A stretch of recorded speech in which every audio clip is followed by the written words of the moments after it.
Previously on Quest Friends Hereafter. You see Irene. She looks pretty much the same, except you can see right through her, almost like a phantom. I have been accused of murder. What? What? Ooh! And you turn over and you see Lucas Bang tried driving away, but he failed to do so. Hilda, you're actually accosted by Judge Scuba, and he hands you a handful of tickets. He says, apparently these are coupons for the World's Fair. One of the little game stands has this adorable stuffed Boidle rat, and your Boidle rat wants it so bad. She will not let you leave until you win this Boidle rat against this very obviously rigged carnival game.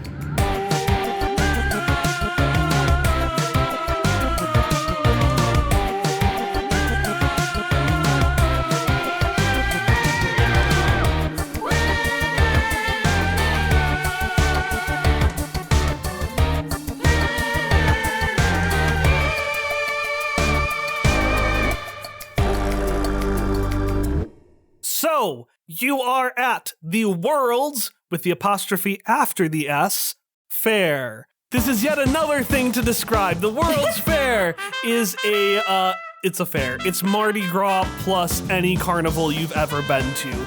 The lights are brighter than the rest of Necropolis. So much music, so much greasy food. You can smell the food and feel your arteries clog. Except for Kike, because again, he is a skeleton. We're gonna do paint the scene one more time. I want us to go around and I want everyone to explain one way in which the fair is unnecessarily over the top. Just extra beyond belief. So mine is going to be that the World's Fair popped up in about a day. This was fast, this was quick. The people of the Gardens of Adonis barely had any time to get their plants out of the way of the moving vehicles, because this fair is actually right in between Skullyard and the Gardens of Adonis. We did this. I'm going for the cop-out answer that the fair is filled with a number of these large, you'd be hard-pressed to call them floats, strange large vehicles that are fully living beings. All of them have some sort of theme, one is pug-themed, and all of them are fully living animate vehicles that go around building up hype, having people ride on them, partaking in revelry and destruction. Love it. What else about the fair? Let me flex my art history. Yes. So, the first World's Fair, they had figured out this new way to make sheet glass that was cheaper and easier, and so they built this huge building called the Crystal Palace. So I think I just want a bunch of stuff to be made of shiny crystal looking material, but all the bright lights from rides and advertisements on all of that are then bouncing off of those different panes.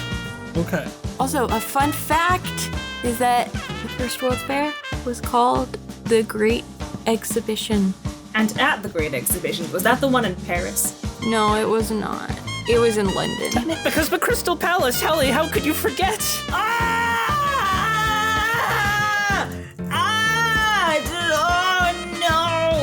Revoke my Great Ace Attorney card. The Great Ace Attorney! Oh, revoke my Great Ace Attorney card. Oh my god, I thought it was made up. My history isn't good. My history hasn't served me well this session, but the history that does serve me well is the Paris World's Fair, where the Eiffel Tower was. So I think that they rebuilt the Eiffel Tower for this fair, but they call it the Eiffel Tower, and it's also a bungee jumping. Oh, the Eiffel Tower. A bungee jumping place for some of that bungee action. Ace Attorney card gained back, because that's a very specific reference. That is a very specific reference. Yes. Some bungee action. Some bungee action. Some bungee action. From the Eiffel Tower. All right, what about your thing? What do I want? Yeah, sure, I'm gonna do a cop-out reference from our past season. I want there to be a really deadly roller coaster here too. This fair was haphazardly put in place, so clearly that includes a really, really, you should really not get in here roller coaster, and a bunch of other different rides, not just that one. Also, like the tower that goes up and down, all of those things. None of them are particularly secure looking. I mean, everyone's already dead, right? Most everyone. Yeah, not everybody here though. All right, so a giant fair that was popped up in a couple of days ago. There are large living floats, a bungee jumping Eiffel Tower called the Eiffel Tower, which is a whole bunch of stuff made out of a shining crystal material, which I'm going to say is very brittle and serves as the foundation for most of the rides, which makes the rides colorful but extraordinarily brittle. With all that in mind, where do you want to go? I want to go to the Eiffel Tower. I want a bungee jump.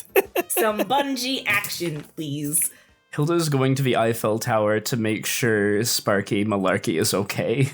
I don't need babysitting from a 12-year-old. 13-year-old? How old are you now? She's 13 now. It's been a year. 13-year-old. She is 13 and Irene is 12. Technically a teen. We've got a teen and a tween. I'm a teen because I want to be. 12 is a teen if you're Irene. What was the third option? The third option were large floats, like a float parade, but they're living, they're alive. And Tom, and this is a quote, said that people are riding them partaking in revelry and destruction. So I think it's a float parade / destruction derby. I think that Yunuen might like that. I mean, and Kike, like, it's the least dangerous of them all, I think. I mean, somehow the demolition derby is the least dangerous of the options here.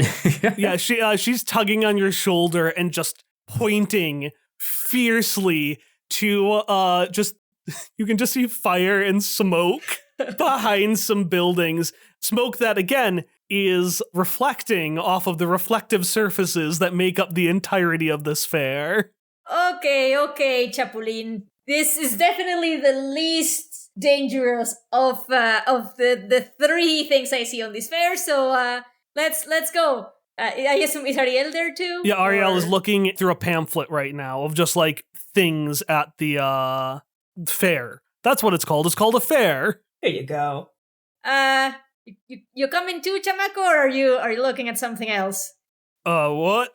You're looking at something else. I am taking Yuna there to the derby. She seems, as you can see, and like she's just like pulling more on Kike's arm. She seems really excited about it. So. Yeah. Yeah, you're coming, or yeah, everything fine? Is that okay? Is this too cool for you? What? Okay. Kid, come on. It was like kind of motion Ariel to come with.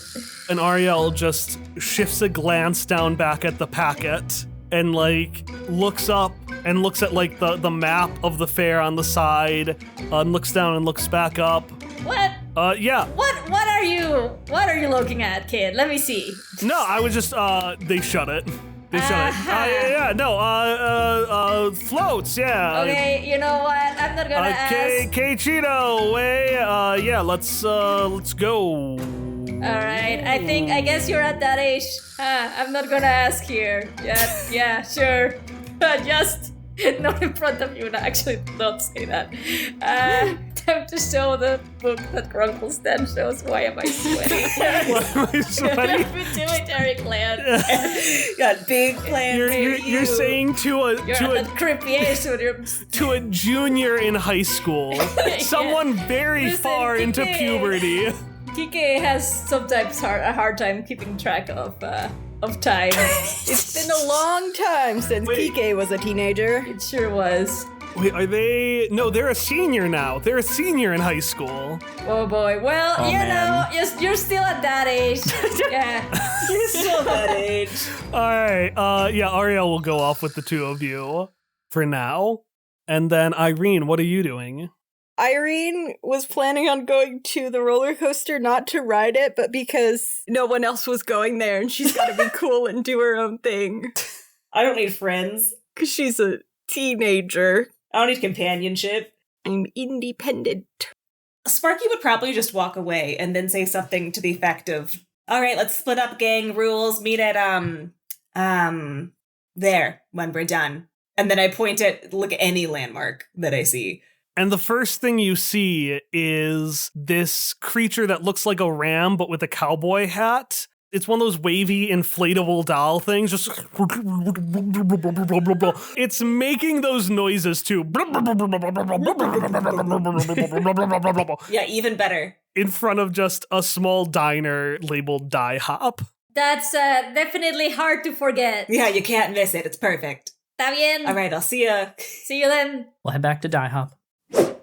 So you all split off. Irene, you start making your way to the roller coaster. What are you doing again at the roller coaster? Standing awkwardly on my own. No. Look, I'm at that age. It's gonna be just the mantra of this episode. Just at that age. She's at that age, you know. No. All right. So, Irene, you're going through like the games section. It's the fastest path. And the game section is just like the one in our world. You pass by, for example, the dart balloon game, but you see a banshee just scream with so much force that it pops all of the balloons. And the carny is like, I already told you that doesn't count. And then a fierce screaming, I don't see where it says that doesn't count. Which the screaming pops more balloons. On the other side, you see the duck game, like, you know, the little ducks that are in the water and you pick them up. You see, I don't know, a sponge person stick their hand in and just absorb all of the water, leaving the ducks on the ground so they can easily pick it up. How much attention do you pay to these games? It's a lot.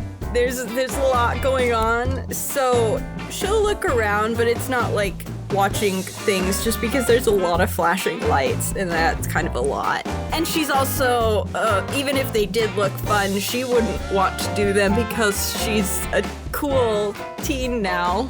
Yeah, all those cute, fluffy, soft. Adorable. Ugh.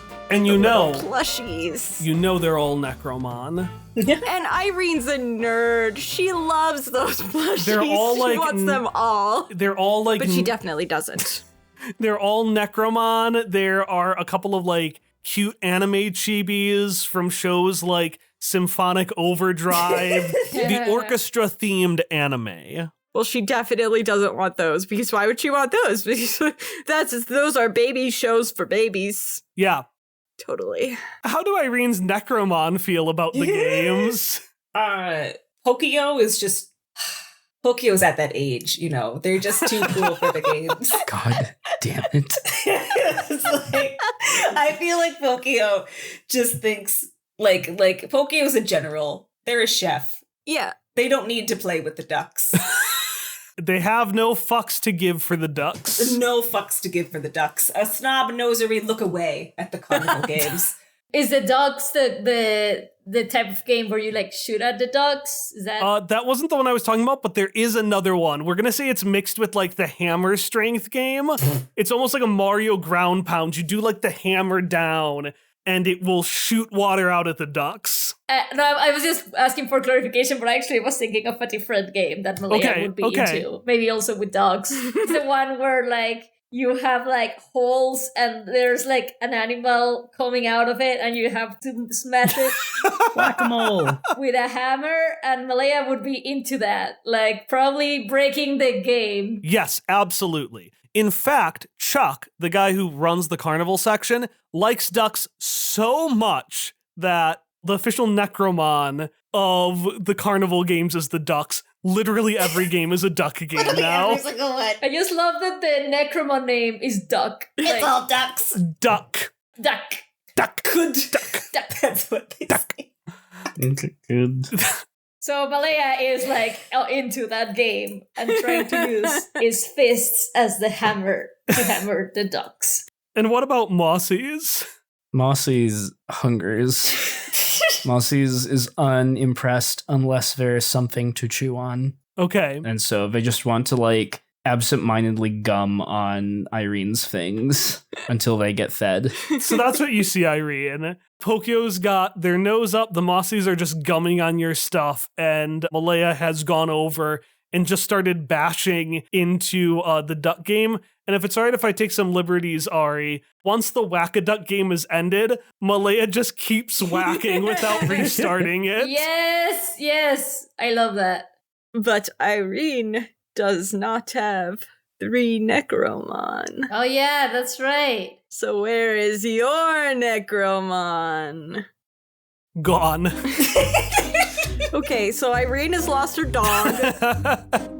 Were none of you keeping track? That is your job. I asked you to do that before we got out. No. Excuse me. There will be no sassing. You agreed. Yes, you did. Think back to the blight. Pokio opens their mouth to respond indignantly, but has unfortunately realized that they're wrong. You collectively agreed. Did anybody see where she went? Pokio looks down in shame. Malaya is still punching the ducks. The Mossies are just looking around, but then one of the balls starts bouncing up and down vigorously and trying to, like, roll in a direction. Okay. Well, Irene completely trusts this, so... And in that direction, you actually hear, sibling! But everyone else would hear, Dialadoib! Because you have, as we've alluded to, a new move this arc. What is your new move? This is talk to creatures. It is talk to creatures. I talk to creatures. Yes. Yeah. Anything come about that lets you do that? I think I've just continued to talk to my Necromon, and eventually they started talking back. You talk to your plants, and the plants talk back. Yeah. Like, sometimes it'd be like that. At some point, we just started understanding each other better because we were already communicating back and forth and getting some of our points across. So it's just like building upon previous experience. Okay. Also, maybe because I died. I don't know. I guess technically your soul was separated from your body for a time. My little Necromon were following me around with my soul. Maybe that has something. That is the definition. That's a compelling argument. Maybe I just thought that it was because I was practicing, but it was actually for that other reason that had nothing to do with how hard I was working at it. Yep. That tracks, yeah. So Hey, Irene thinks it's their bond. And it's just death. Ain't that just the way? You think you have a bond, and no, you've just died. the point is, we are still going to speak in the Necromon voices, because I don't know if hearing Pokio say whole sentences would be cute or nightmarish, and I don't really want to find out. I don't think we want to pull the Pikachu says, I love you, Ash. We all know how distressing it is to hear something that says one word suddenly says, I love you guys. Yeah, so we're gonna not good. So, Irene, you hear Boidle Rat. I hurry over, scooping up Malaya on my way. It's not even on anymore, and I charge towards my Boidle Rat through the crowd. And your Boidle Rat is pretty easy to see. So Boidle Rat are a Necromon they're trash. Their element is literally trash because they dig through trash and they put trash on their skin. When you had first gotten connected with Boidle Rat and received her from who you believed to be Rasputin, Rude. she at the moment had a lot of trash on her, and she eventually got more plants and stuff. And by this point, it is less trash and plants together and more an urban garden on the back of a skeleton. Just so many plants and vines and little flowers. It's like a compost heap. Aww. Essentially, yeah. To the degree that she now has the second element of nature. So she is very easy to find, essentially, and you see her just wagging her, I don't know if she's got a tail. Little rat tail. Wagging her little rat bone tail as she stares at a stuffed Boidle rat on like the prize section of a Carney's ride. You can't run off like that. What if someone stepped on you? What if the floats came? Teletype! Irene picks her up around the middle and holds her up, Simba style. Teletype! Getting higher up gets her closer to the countertop, so she starts digging into that to start getting towards it. These games are all rigged anyway. Teletype! Irene is not sure what to do at this point, because, like, she wants to give these Necromon everything they want, but she can't. No. Are you so sure that they're rigged? Yes. Well, that's mighty high confidence coming from you, small child. And you... Excuse me? Gesundheit. That wasn't a sneeze, that was an indignant exclamation. Thank you. Indignance. This is a fair. This is a fun time. You see a zombie carnival barker who has just appeared from behind the podium. It's not fun if you can't win. You can't win if you don't play. Do you even know what game this is? No, you haven't told me. Well, let me introduce you to, and he rips off his arm and points with it like a pointer or a cane to this big title. Rube Goldberg's fantastic, phantasmagorical, fantasical, forcible flight of fancy, or as I like to call it, yeah, sure. Literally, just the board game. Play the board game. Do it. No. Yes. I just said a joke. Go through your future. Oh, no. The game of life. Yes. Now, the rules are relatively simple. You just spin this wheel and you move this motorized vehicle across the podium. Now, once you get into this part of the podium, you then activate this Necromouse trap, which then launches your car across the way. It then hits a bell, it rings the bell goes down. That suggests the economic decline that comes after you make some faulty investments around the late 20s, early 30s. From that, you swing into the doldrums, which is a series of pendulums back and forth, and from there you have a variety of choices. You can either hit the bottom side, roll on down, or you can smash the glass ceiling, go all the way up, ring another bell, which then makes a sound of a weakness insulin, which then goes out and has a daily meal, thus depleting soil of nutrients, letting your bowl get through, because there's less water for it to go through, and then it goes through, goes down to the rolls, hits the bell, and bada bing, bada boom, your car is back at the start, and you get a prize. Prove that it's not rigged first, and I might think about wasting my money on it. I can do you one better, kid. And he flips you a coin. Your first spin is free. Sparky and Hilda, you are on your way to the Eiffel Tower. Yay. What are you up to? Hilda, I'm surprised you want to go on this. I mean, go on it is a really strong term. I might just stand. No, I'm really proud of you. I'm really stand proud of off this to the gumption, side. it's going to be really fun to go on this. Come on. Sparky is steering the child through the line. I'm sorry, the teenager. She's at that age. Oh my god. Get on the Eiffel Tower. I can just sort of watch from over here and make sure everything's okay. What's the fun in watching? What are you going to do if the bungee cord snaps? Like if you're watching. She just sucks in air through her teeth, eyes wide, like, I guess that's a good point. Much more fun to experience it. Slap on the back. Look it, come on. Well, guess I can't back out now. We're in the hereafter. Safety regulations have to be good here, right? Right? Looking around for some sort of visible proof of this statement. In the background, the roller coaster literally falls apart like a tower of cards. And in fact, you can see that a tower of cards was the foundation.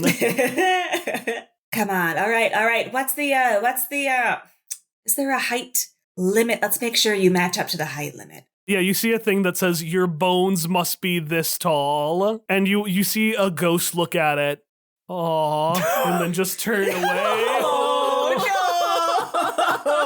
Oh, devastating. See, that ghost is sad because they can't go on the fun bungee ride.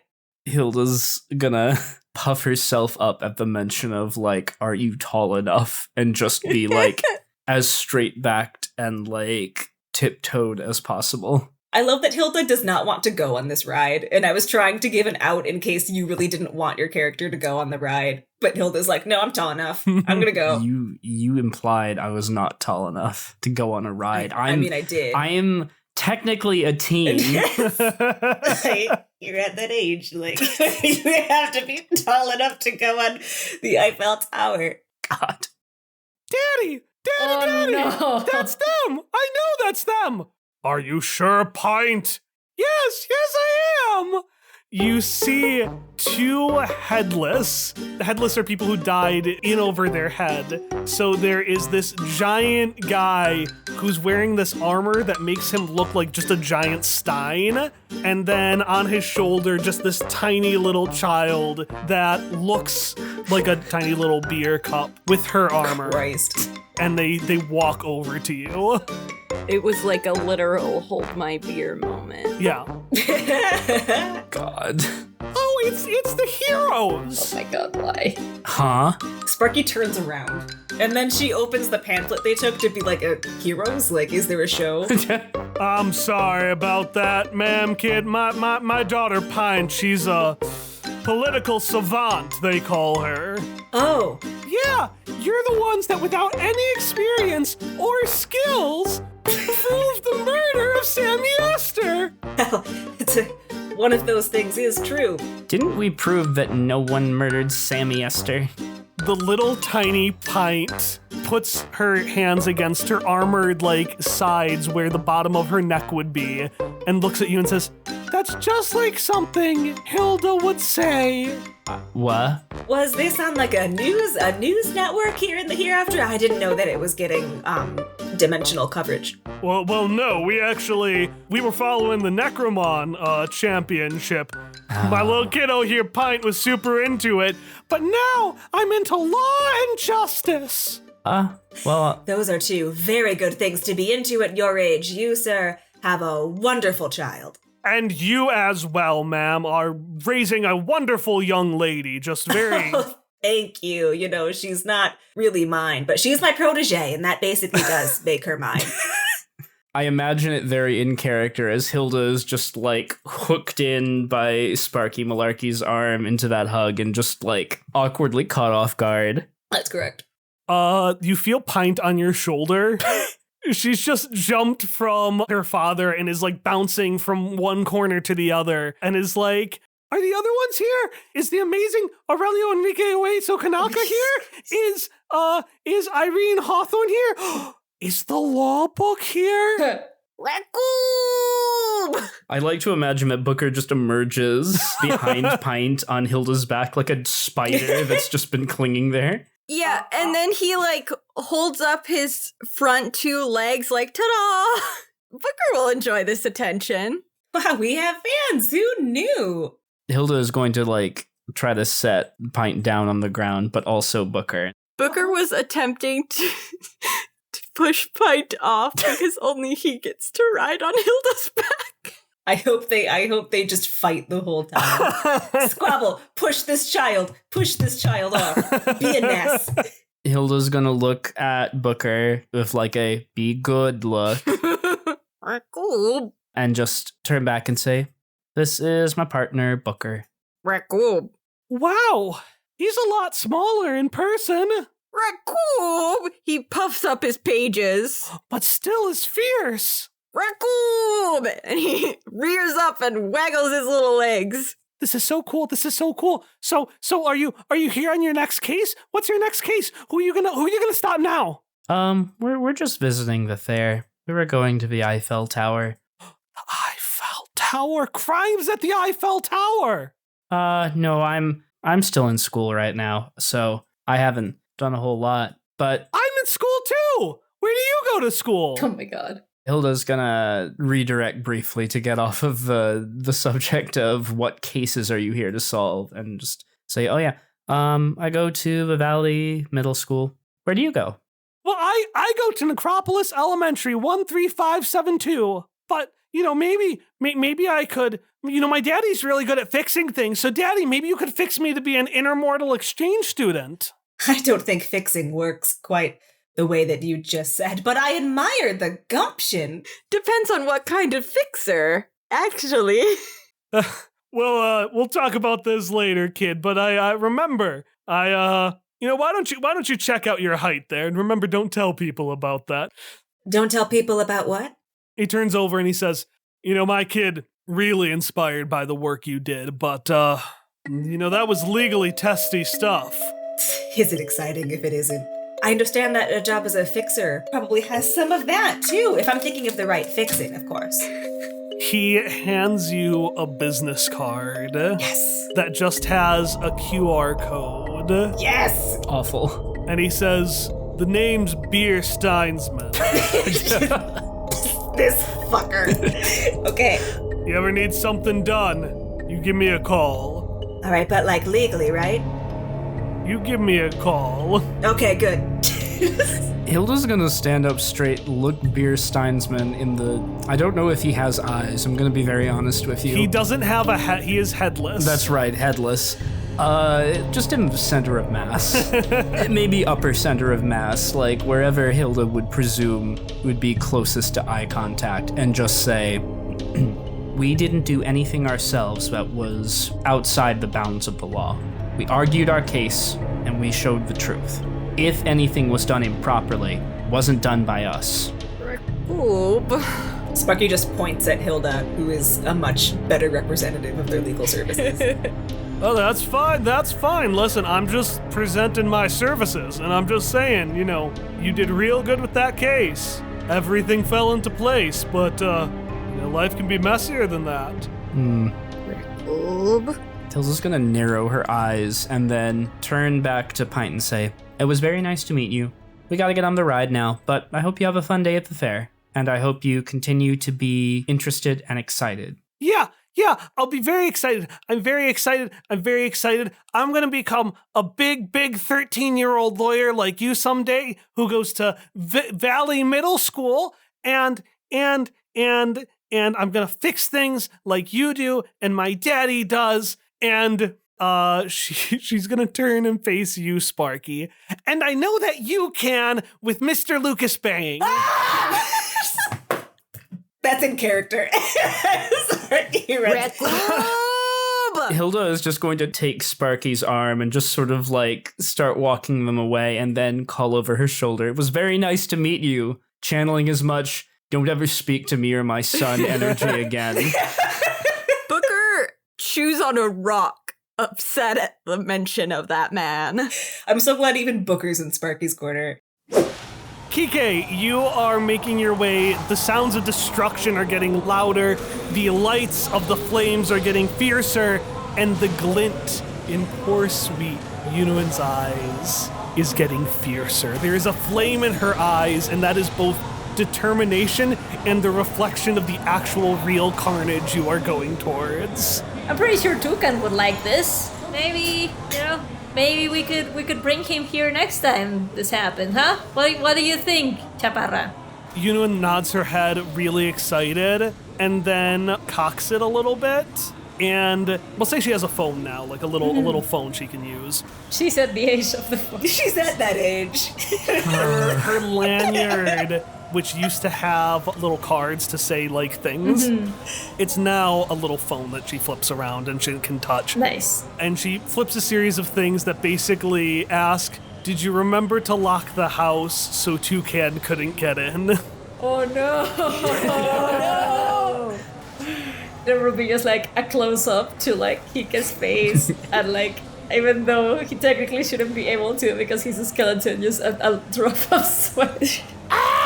We cut and we just hear like everything is destroyed, and there's just a single like mirror, which is a series of mirrors stacked on top of each other, and just this cool spy music plays as Toucan struts into view and turns over wearing a hat he stole from your thing, and he says to himself, "The name's Rodriguez. Oh my god. Pinguino Rodriguez." Rodriguez. But we just hear, "Ah!" And then it cuts back to you.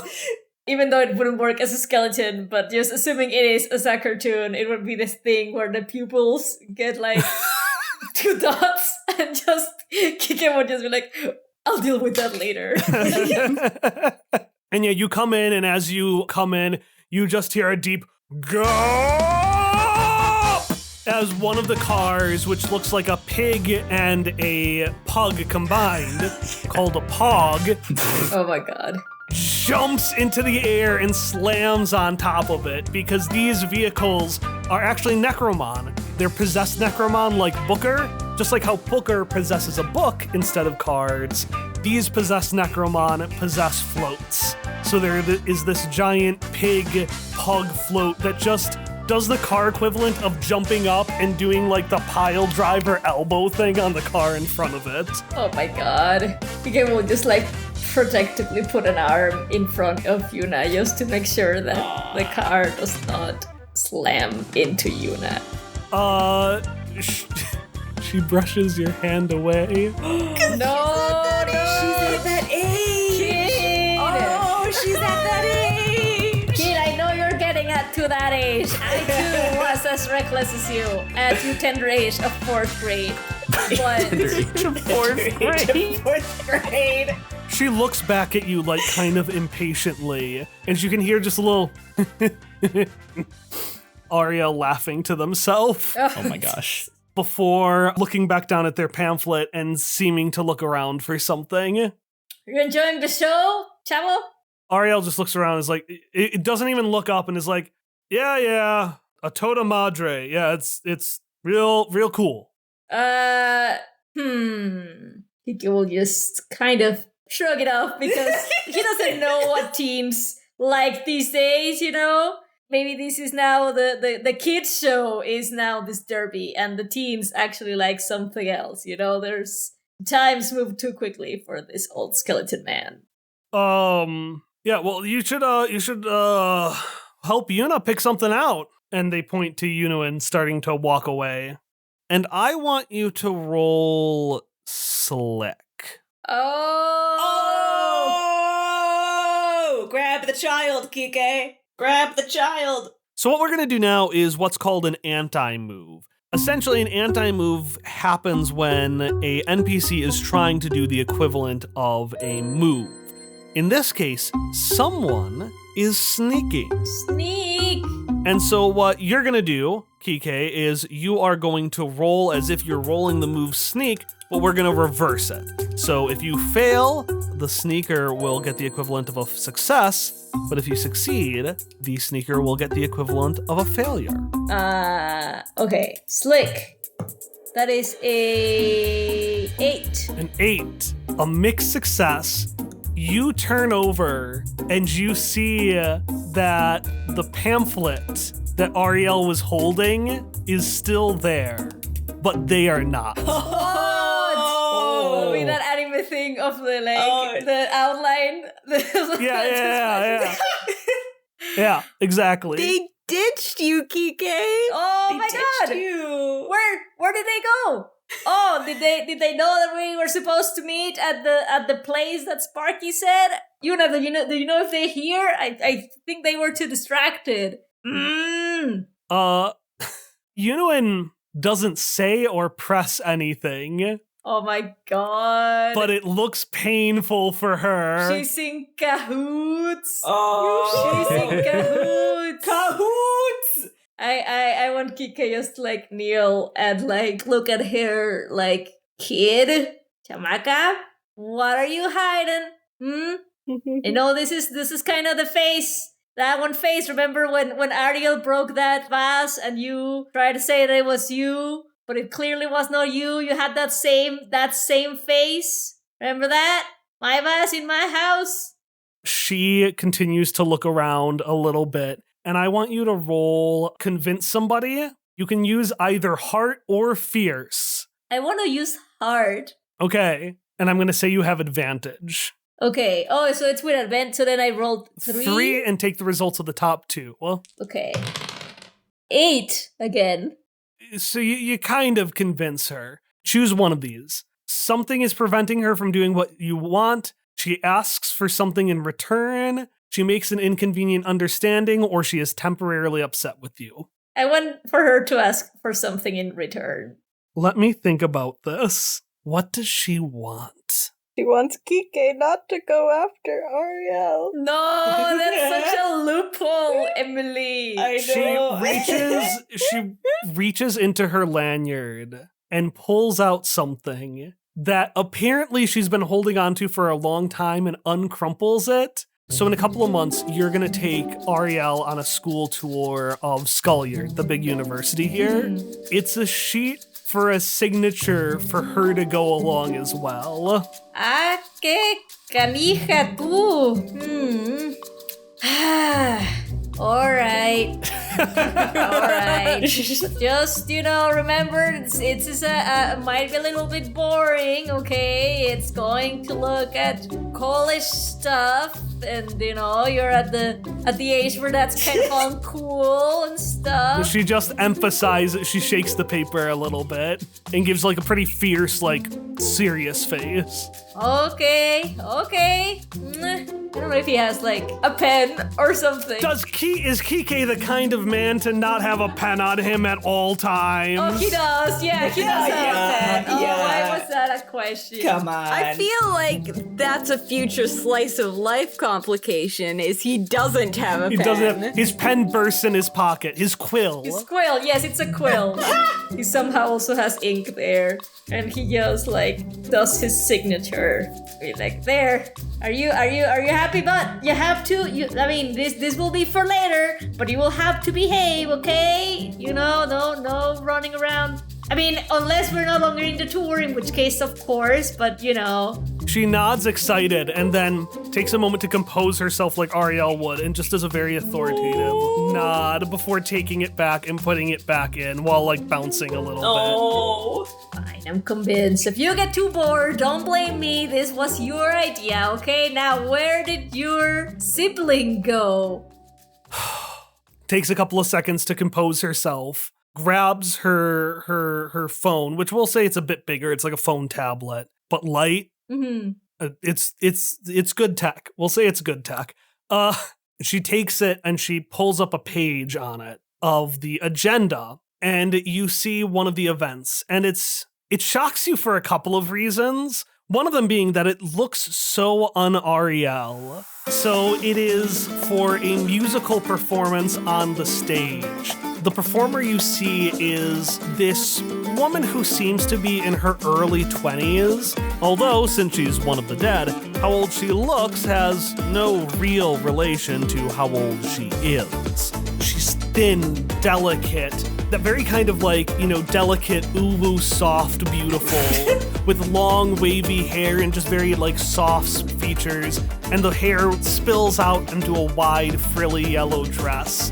Underneath the dress, you can see this long, even though she's on land, it's less of a snake and more of a mermaid bottom that goes out from under the dress. She's got, cute makeup, very, very cutesy, peppy outfit with 2 yellow flowers on the sides of her head, placed almost like bows would. And it is an act for a musical artist called Sochi. Kike at reading that, he's gonna be like, all right, we're gonna go, then just carry you and just run.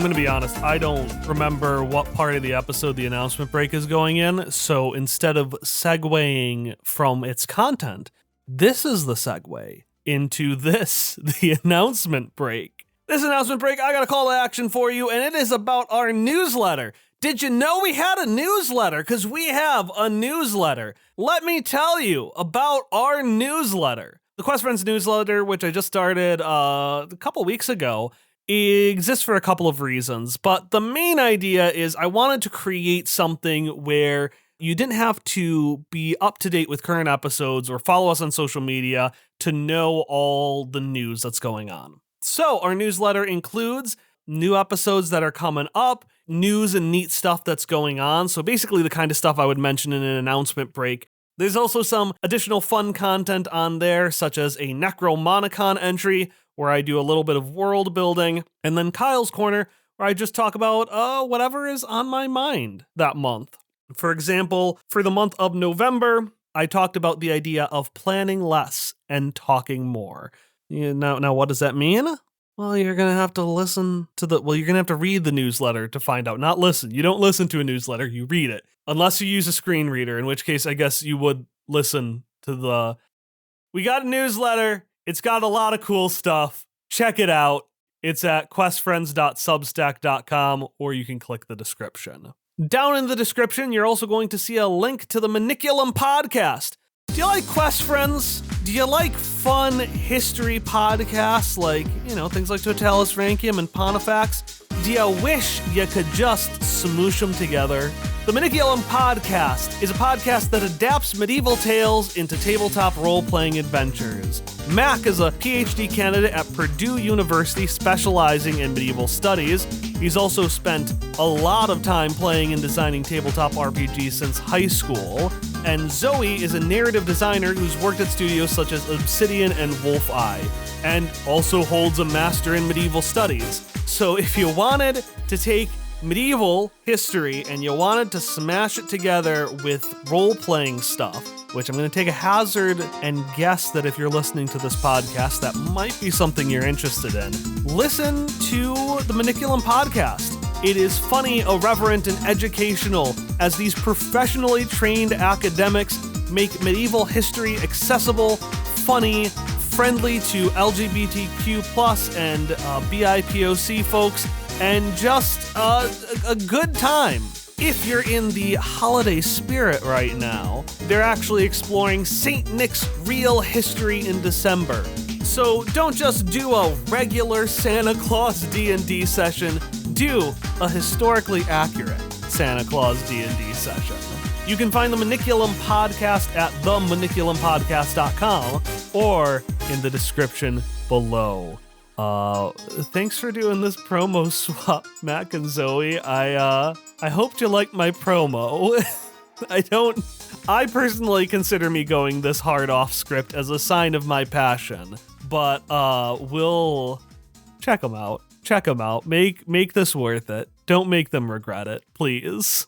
There's one final person down there in the description to check out, and that is Alicia Oresco. Alicia does something very special for us in this episode, and I'm not going to tell you what it is, because you're going to figure it out when we get there. And at least I think she did a pretty fucking good job.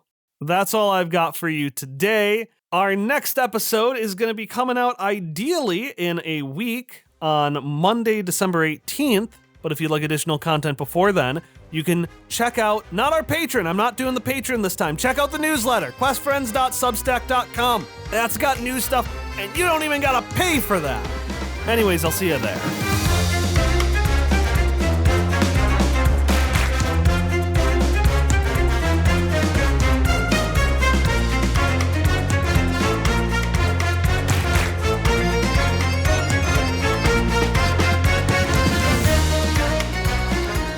Irene, I want to know what you're doing at Rube Goldberg's Game of Life. Thank you for that suggestion in the chat, Ari. God. Her expression is dead serious. Prove it, or I won't play. Well, if I played it and proved that it could be won, That would just destroy my authenticity.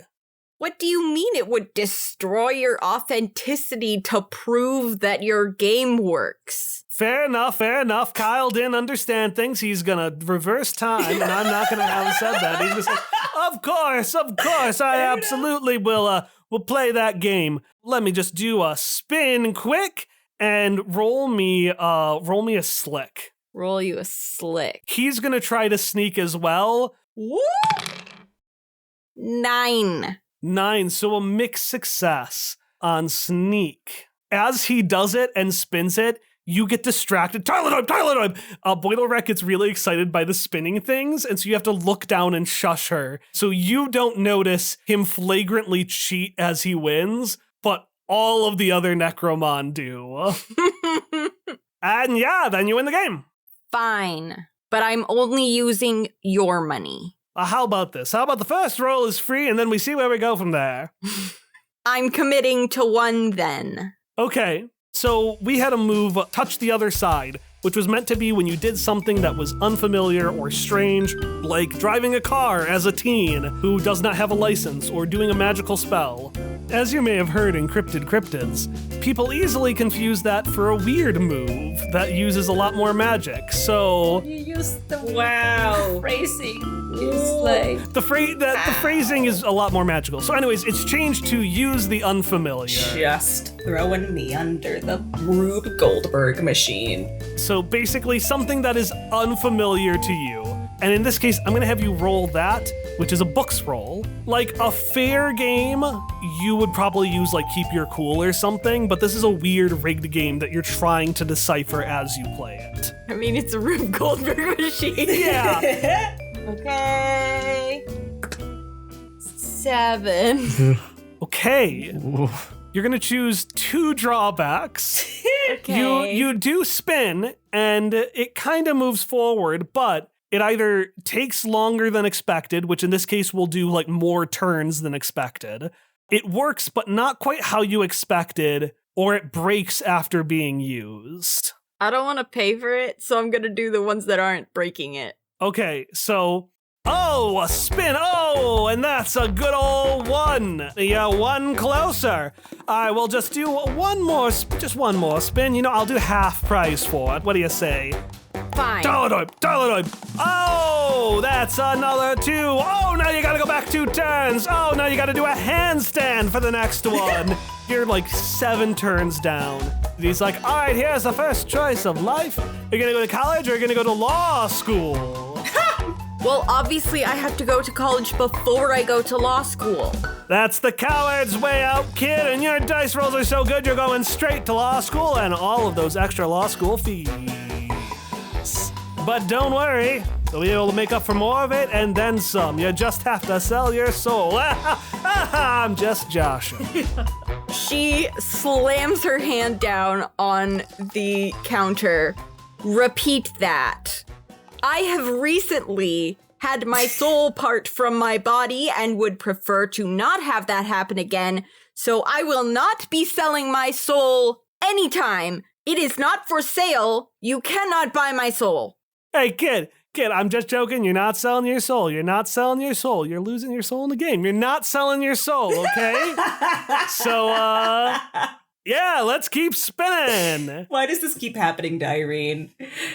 The Mossus want to try and get the attention of the other Necromon and are going to try to entice them to go on a little heist adventure. Yeah, so here's the thing. Like, Pokio is above playing carnival games, but they're not above cheating at carnival games. So, like, I straight up just want to go behind the scenes and start fucking things up. Yeah, that was what the Mossus had in mind. They just want to go back there and, like, grab everything. Yeah. We're collaborating. How's Malaya feeling? Boidlerat's too distracted. Boidleret is just staring and going, just going sibling, but going Tarladoib. Sibling. I think Malaya wants to steal all of the dogs. Because Amelia's going rogue and not helping with the larger plan. Is just gonna go after the ducks. Yes. All right. Sparky, Hilda, and Booker, you're in line. You haven't been accosted by anyone else, but after that conversation with Beer and Pint, it's hard to shake memories of the trial and scuba core. Tangentially related things like long coats and men who project too much, or anyone with dyed green or pink hair, now stick out to you much more than they would have a few moments ago. Hilda has the option to monitor Booker or not, but he is going after, like, the bottoms of people's pants who have the dyed hair. Roll me take a swing, Booker. 8. 8. You get a benefit and a drawback. So the benefit, we're going to say that you can move your target or temporarily daze them. The drawback is you use too much or too little force, or you hit someone or something you didn't intend to. Definitely the second one. You hit someone or something you didn't intend to? Yeah. Okay, and I'm what's... picturing just other people. Like, Booker's just reached the point where, you know, if there's a group of them, he's not paying attention to which person's leg he grabs at any one point in time. Booker's just doing the cyclone into a crowd. And then, what's your benefit? I kind of want to just, like, I want them to be startled by something around their feet, like, you know, a rat running through, and then everybody screams. And Get it away, get it away, get it away, get it away, get it away, get it away. Get away, get away. Bonk! As you're, like, running around, you ponk into this, like, tree-like stump, and there's a... Whoa! You hear this, like, fierce sound, and, Booker is flipped on his back, and he goes like this. Oh, no. Hilda and Sparky, you see what looks like, you see almost like flames emerge from the figure that Booker hits. Hilda's just running in to snatch Booker and run. Not staying around to figure this out, just grabbing Booker and fleeing. Sparky will follow because as much as she does want to go on the Eiffel Tower, the vibes aren't good here. So yeah, she'll follow Hilda's lead. Okay, Booker is trying to get back to whatever he ran into. Roll take action, Hilda. Excellent. I want to give Tom a disadvantage. We'll do a negative. We'll do a -1. We'll do an in-between. All right. To translate, Booker is saying, I was winning. But you know that -1 bumped it down from a full success to a mixed success. Yes! You love to hear it. You react slightly later than you'd like. I think it's more that I reacted perfectly fine and Booker is just squirming and being a nuisance. Sparky. Yeah. You're bolting off, right? After them, I mean, like, I'm shoving people across the line, being like, I'm following the kid, it's fine. Just, you know. Shove someone over. I'm following my kid, it's fine. Yeah. Booker is pulling against Hilda, and Hilda's still pulling him away. But as you turn back to look at Booker, you get to see the person he hit, and out the corner of your eye, your stomach drops. It almost looks like the silhouette of Lucas Bang. Why is he there? She's gonna, like, pull her cool jacket up over her face a little bit, and then she's gonna duck away. But I go behind a building or a trash can or something, and I peek out so that I can confirm for myself whether this is Lucas Bang or not. Sure, roll a sneak. Fuck. Okay. If this turns out to be Big Jake Hell. Okay, so I have a -1 in Slick. That's sad. Not looking good. 4. I mean 5. Oh. 5. That's 6 minus 1. 5. Do I take one for the team for Sparky Malarkey? This isn't fair. I just wanted to go on the Eiffel Tower. I just wanted to bungee jump. You know what? Even though it makes not a lot of sense out of character, in character, I feel like it fits the vibe of, like, Hilda's just trying to give Sparky a nice day. You know, it's been rough. It's been hard. I'm gonna take one for the team and make that a full success. Christ. After I was forcing this child onto a ride. So, Hilda, how do you help Sparky sneak? All right, so I'm going to assume that Sparky just, like, tried to do the cartoon thing of moving from object to object, just staying in their silhouettes, and then just fully knocked over, like, a trash can that's been set out for the fairgoers or something. Just, like, all of your cover gone, bang, bang, bang, crash. Bang, bang! Hilda is going to pretend that she was the one who just rammed into this trash can and just like flop over it as if she had just completely fallen over, thereby taking all the attention away from Sparky. This does not go unnoticed by Sparky, who will mouth her second genuine thank you today from behind her cover. All right, I'm creeping. Okay. I'm doing like the way like Ariel peers around the side of the ship when she's like checking Eric out. So you're checking out this large man. Well, kind of, yeah, a little bit. But like she didn't mean to like check him out that way the first time. She was literally just like, ooh, a man. That's me. Is it a specific man? You peer over. How do you feel thinking of the possibility that it could have been Lucas Bang?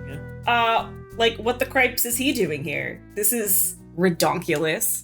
I know that he wasn't arrested, right? Because Hilda arranged that because it like felt really bad. So it's kind of like, it's like when you see a teacher outside of work, except there's like a sexual component here. Like, God damn it. Oh, Kelly, no. So it's Riverdale, you're saying? It's Riverdale. Sparky's having a Riverdale experience. I wish that I had my webcam on just for how blue screened I was by that analogy. What the fuck? Because Sparky's making progress, but she still Yeah. thinks in terms of high school. Yeah, it's gonna take a while to like completely shake off, you know? It's not a hard stop. It's a gradual growth. And so this is a setback because she didn't expect to see him here in the hereafter. You know, fair. Anyways, you turn and you peer around the corner, and as you get a better look, you realize there are some physical differences. Like, Lucas Bang was a very muscular, top-heavy big guy. This is a big guy that has more of a belly. I was gonna say dad bod. Yeah. Dad bod, but like also still pretty fucking big, like 7-8 foot dad bod. Great. He's got like the rustic look, but for his case, it is overalls. Sweet. But notably, the main thing that separates Big Jake Hell from Lucas Great. Bang Awesome. Sweet. is his red devil skin, Yeah. his tail, and then his very short devil horns. So Sparky just fully mistook a red devil with a tail for Lucas Bang here in the line for the Eiffel Tower. It was a big guy, all right? And Lucas, All right, you know, panic does strange things. Lucas does look good in red. I am deeply upset that it really was Big Jake Hell. Okay, seeing it's just Big Chick out, Sparky goes like, and then gets up, dusts herself off like none of that happened, looks at Hilda, says, none of that happened. Hilda is still in the trash. In the trash. Hilda will just give a thumbs up. I'm gonna help her out of the trash, and we're gonna go to Die Hop. Thank you. I almost want to end it there, but I did have a hard move saved, didn't I? no. Why? But don't worry, Sparky. When Hilda uses Take One for the team, I only get to make a hard move against her specifically. You hear, I fell! And you notice that you ran right underneath the Eiffel Tower, and one of the bungee jumpers, in a panic, grabs the closest thing to them. And Hilda, you and the trash can you're in fly up into the air with them. I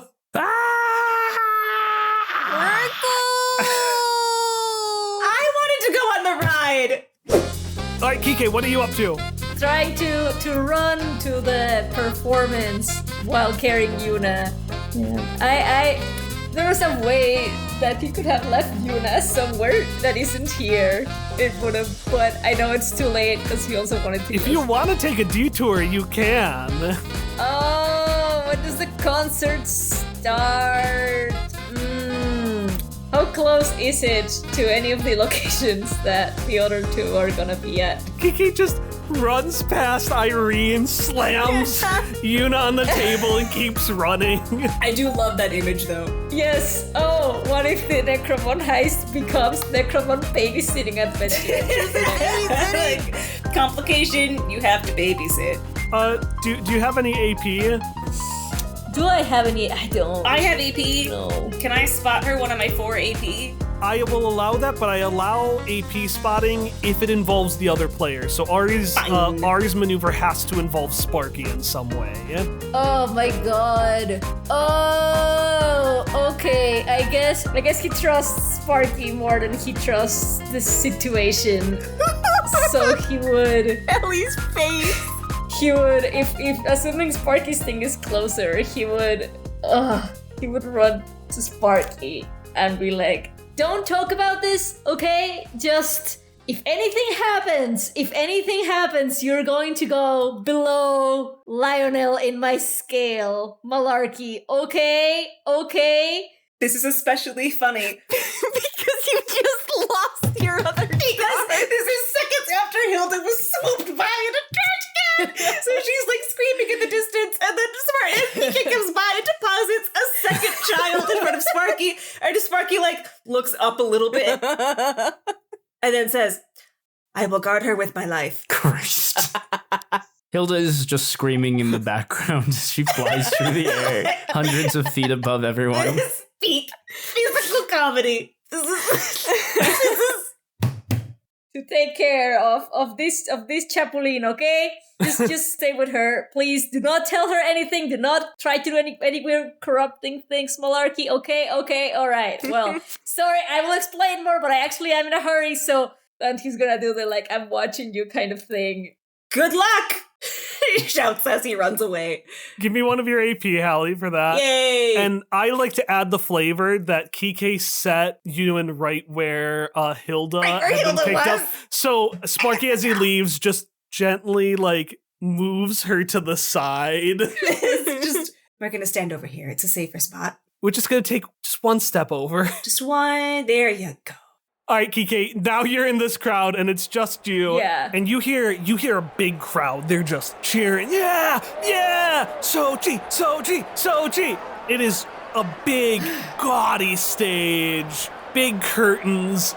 You've got a bunch of people in like glittery outfits. You see some people that have the yellow flower, which are actually called Sochiel flowers, on the side of their like hair or skull, or if they're like a ghost or a blob person just like floating inside of them. And roll me understand to see if you can see where Ariel is. Understand.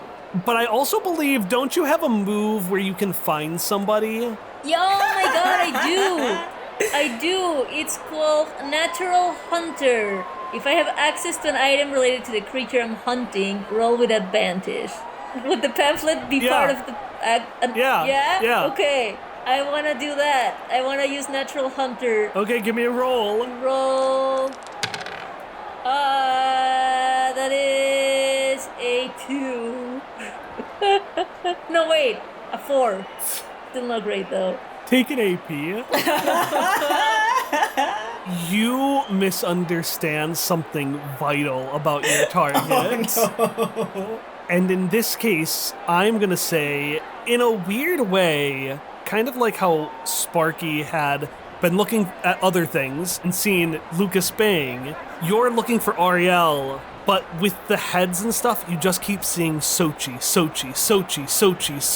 Oh, no. Everywhere. No. And then finally an announcer voice that says, "Living and dead, I proudly present what you've been waiting for. The wonderful, beautiful Siren of Necropolis, Sochi!"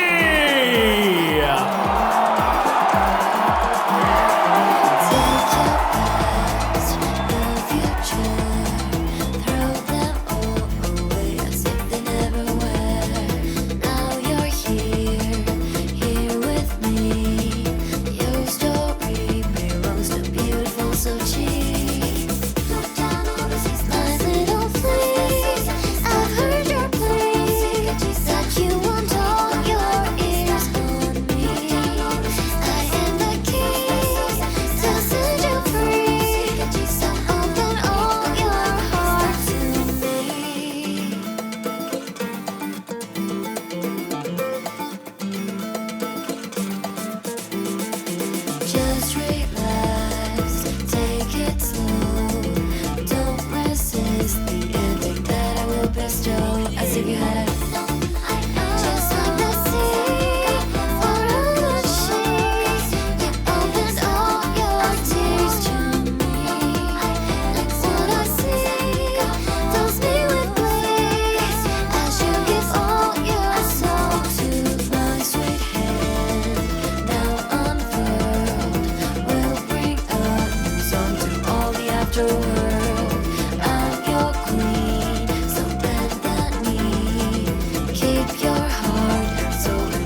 just screaming and hooting and hollering. On stage, you see this woman, this Siren is what they're called, these mermaid-like dead. She is singing and her voice it's supernaturally amazing. To most people, they just think she sounds this good. But you know that when Sochi sings, it's almost like her voice changes to something else entirely. Right, it's like when it's like a different voice actor is dubbing the singing as opposed to the talking. Exactly. That's exactly what it sounds like. But nobody else cares. They are amazed. They're like, oh, she sounds so much more beautiful. Oh, it's so great. And Sochi, this woman on stage, goes, how are we feeling tonight? Oh my god, I hate this so much. Why did you do this? She only sings. Kill it with fire. Emily, why did you allow this? Why did you allow Kyle singing? What fresh hell have I returned to? People start cheering, and she says, well, let's get even louder. Oh my god, I hate this so much. Emily, why did you allow this? And Ari, I want you to roll Keep Your Cool. Is it possible to X-card the entire plot of a session? So that is Slay? Yeah. Yeah, okay. All right. And remember, 2 5s are critical failure. I rolled 2 5s. I played in the edge, and this is what I got. You are overwhelmed with emotion. God. You feel it welling up inside of you, and you try to clamp it down because you ultimately know that the way sirens work is that they're people who died in a very public way. And the abilities sirens have, because each dead has abilities. So like Kike can separate his body, phantoms can go invisible, and sirens can supernaturally grab attention, but also they can supernaturally influence people's emotions in certain ways. And you know this so well, Kike, but This has probably happened before. what's going through you? What emotions are you feeling right now? Kind of like I just want to call it like the Luigi emotions of like just so overwhelmed. It's just like feeling like crying.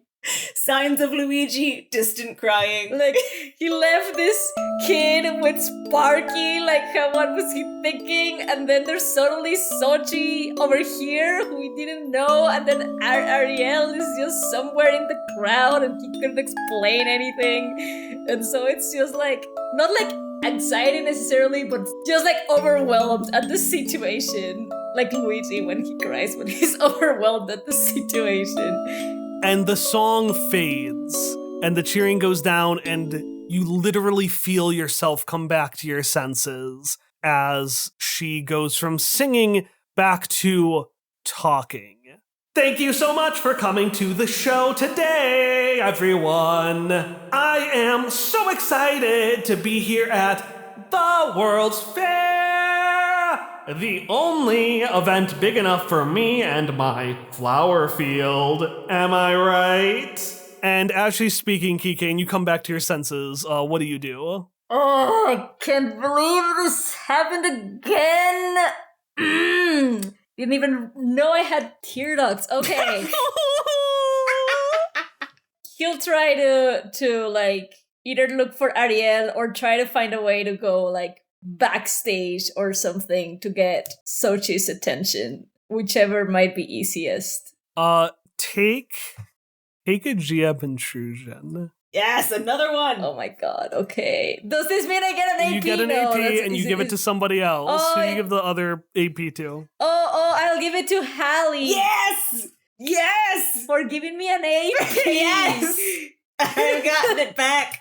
Because you gave me a great gift. My debts have been repaid. I was like, do I want Ari to see Ariel or go behind stage? Well, it's pretty easy when you see Ariel sneaking behind stage. No,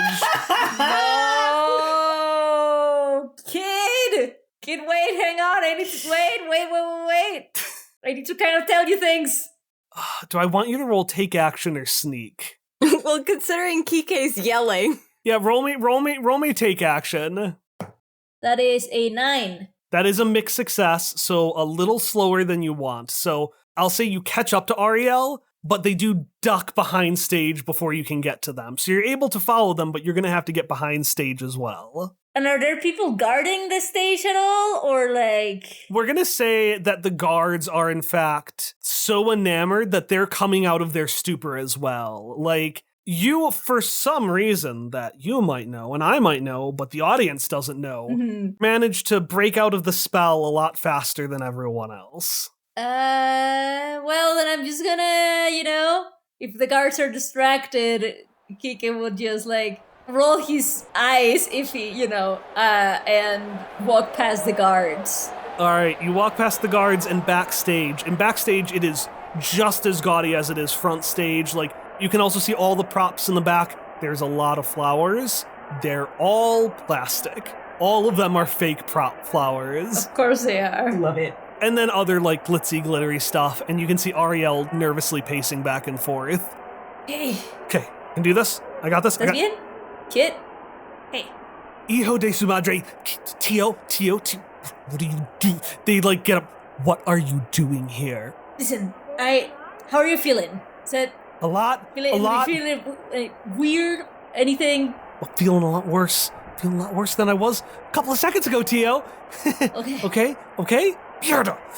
So in psychology, a lot of emotions come from an elevated state. Yeah. And our brain attributing that elevation to something else. You love discussing misattribution of arousal. It's great. It's why they recommend... It's so good though. It's why they recommend your first date is a coffee date, because you'll actually attribute some of that arousal to thinking the person you're with is just so cool. It's a problem sometimes during swing dance, because it's oh man, everybody's so much Everyone's so hot. and then it's well, hang on, I have to think about this. So yeah, you can tell that Ariel is they can get snippy with you, but with the kind of anxious energy, it looks like the snippiness part of it came from being in this elevated state. Yeah, and Kika knows that. He's gonna be okay. Alright. Just, I know I tell you to stay here, I know you're not going to, but please just trust me, I know more than you think. I know this is not going to super get through to you right now, but just try to stay here. And then he's gonna try and go and get Sochi's attention. They're gonna grab your arm. What Tio, what are you doing? Kid, trust me on this, okay? This is my big... I don't like to admit this, but this music is kind of cool. Okay? This is kind of cool, and this is a chance, she doesn't come here often. This is a chance to make it. Listen, I didn't know you. I didn't know you knew about her. Let me just talk to her first, okay? Let's just say that, you might think your Tio is uncool, but I actually know her more than you think I do. Ariel's gonna look at you and be like, what the hell are you saying? Well, I'm sort of maybe, kind of her, And that's when you hear Ariel gasp, and I need you to roll take action. No! Oh, no, what's this? That is a 5 for me. It's a lot of things are going on here, You were not rolling up to your usual standards tonight, Ari. Brings me great joy. So, take an AP. Oh man, Another one? I have so much AP now. You feel a big just slam into you, a big fierce hug. And as your bones kind of scramble together, you see Ariel is just aghast, white as a ghost. Hola, hija. And Sochi looks at you and says, Papi Kike, que anda?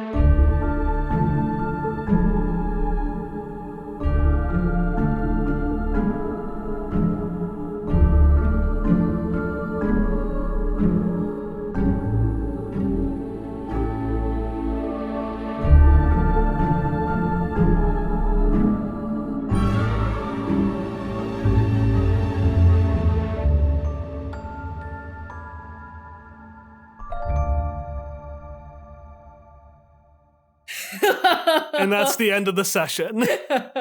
God. No. Ari's the Emily now.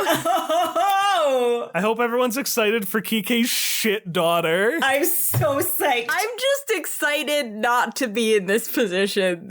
I know, this is great. This is wonderful. Sparky's gonna have a field day. Oh my god. Yeah, so let's see. Hilda's in space again. This is the third time. Again. The Necromon are doing a heist, and Kike has just been hugged by his shit daughter, who his niece-nephew admires. I love how for having the slice of life complication, Irene's had it the easiest. Yeah. Yes. Although Rube did threaten to steal her soul, and I Yeah, can't but forget like the that. Necromon are on it, so that the Necromon are not gonna let that happen. She's having it the easiest until her soul is gone, and then it's a problem. Look, we're all having it easy until our soul is gone, and then it's a problem. Yeah. It's fine. I've got one more take one for the team in me. I can just rocket down out of the sky onto Rube. And there's no saving Ari.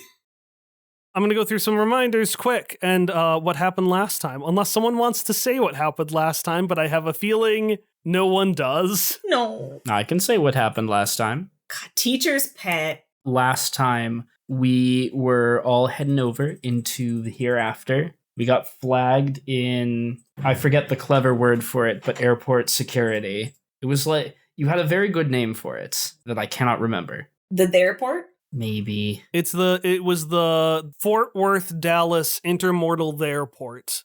Airport, yes. Because I was going off of that's what Hallie said. Breath Alley. That's exactly what I said. And you said no, and then Kyle said it, and then he said it was right. Sounds right. And then you said it. No. Well, you got me there. God damn it, Tom. Let me just make a note here. Pint knows about VPS now. Oh, I don't like that. Who's Pint? Why would- What is the significance of Pint? I'm concerned about Pint now. Oh. Anyways, Hallie, put the Beer Steinsman card in your Oh, I already did. in your inventory. Perfect. Yeah, it's in there. Fucking Beer Steinsman. Yeah, that's gonna be fucking great. I can't wait to call If you Beer. ever need a corporate fixer. I never wish to call upon the services of Beer Steinsman. He didn't give you his business card. I chose him entirely because that was one of my favorite of the names that wasn't Travelociraptor, which is the Travelocity Velociraptor, which is also in my list of name ideas. Travel Velocity Raptor. But yeah, I've had Beer Steinsman for years. Nothing besides the name Beer Steinsman and his kid, Pint. Also, I do get an AP because I get one every time I roll using a stat. I have a negative value. Okay, that's true. You do get that. Woo! That's Okay. a broken move. Hell yeah, it is. Love it. I think I'm going to have to add the caveat. You don't get another AP if you roll a failure alongside it. No. This is what playtesting is for, Kyle. This is my playtest, Thomas. I'm trying to think of the most suitable meme here, and I think it's the, like, to be continued JoJo's Bizarre Adventure, where it's just the little twangs of the guitar, and then, like, the freeze frame of suddenly being grabbed and pulled away with a to be continued on it. Yeah, I think I want to do Kike once more, and I want to do the Necromon heist, but I think that's the end of Hilda and Sparky this episode. It's the end of Hilda, period. And then she almost killed me. What happens if you die in the afterworld? I mean, your soul still goes to the hereafter. Okay, cool. It's a sequence of events. I'm just curious. Yeah, it doesn't matter where you die. It's You just pop up again as a ghost. It's like updating your residence. Like if I buy a house in Florida, let's say I live in Wisconsin and I buy a house in Florida while vacationing in Louisiana. Yeah. My permanent residence is still in Florida. That's my new tax bracket. Okay. And that's what the Bureau of Intermortal Enforcement cares about. Okay. Good to know. Did you update with the post office? Listen, it used to be a simple process. When you died, your soul went to the hereafter, and Grim like the boatman took you there. But then, like they do, the Bureau of Intermortal Enforcement took them over. They introduced a bunch of bureaucracy. And technically, Eiley, by taking people into the afterlife alone, is technically doing crimes. Ooh, cares? Boats used to be so simple. So, who of us is not an actual criminal in our cute little cryptid crime series? Let's go main campaign. Like, who of you hasn't done crimes? Irene hasn't done crimes. She was just accused of crimes. That's true. Both Irene and Hilda did attempted bribery. Okay. But they didn't. But is that really a crime? It didn't Like, work. What crime did Kike do? So Kike has not done any crime during the show, but you cannot tell me he has not done at least some crime when he was a younger skeleton with luscious hair. I mean, yeah, but that's those are his younger years. That's my new headcanon for Kike. Young Kike, I never want to know what he looked like as a living man. Young Kike is just a skeleton, but with long hair. Yes. Is that the theme of Quest Friends Hereafter? Season 1, you have to let things die in order to move on, is Season 1. Season 2, they're at that age, No. It's just everyone's character arc is summarized. I reject this. Sparky midlife crisis. She's at that age. She's been at that PK afterlife crisis. I'm just saying, you reject it, Tom, but Hilda is learning past the childhood rose-tinted glasses of the world being a perfect idyllic place. No. Sure seems like your age to me. No. Seems like your age. No. It gets funnier every time.